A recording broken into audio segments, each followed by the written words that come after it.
Before demonstrating how to perform a thin needle aspiration biopsy, I'm going to spend a few moments discussing the basic concepts. The name of the technique, thin needle aspiration biopsy, may give the impression that it is possible to simply place the needle and suck out the sample. This will work only if the contents of the mass is liquid.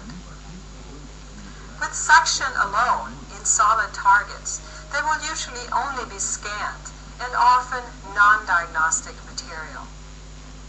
Most masses are made up of islands of epithelial cells set in stromal tissue. The epithelial islands are represented by dark dots and the stroma by light background. In general, the most important information is in the epithelial islands. In order to extract sufficient amounts of material, it is necessary to move the needle back and forth through the tissue. The tip of the needle will then dislodge small fragments of tissue. These fragments will collect inside the needle.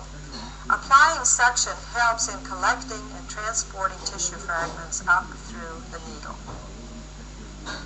If the target is not completely fixed to the surrounding tissues, it will likely move back and forth with the needle, preventing effective sampling.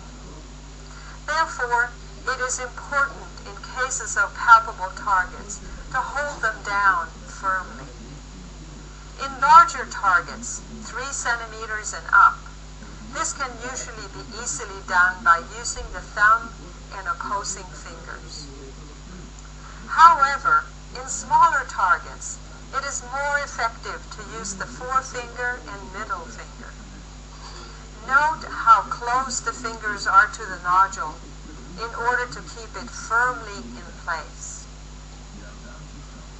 Often, it helps to initially place the fingers together on top of the mass and then stretch the skin by spreading the fingers.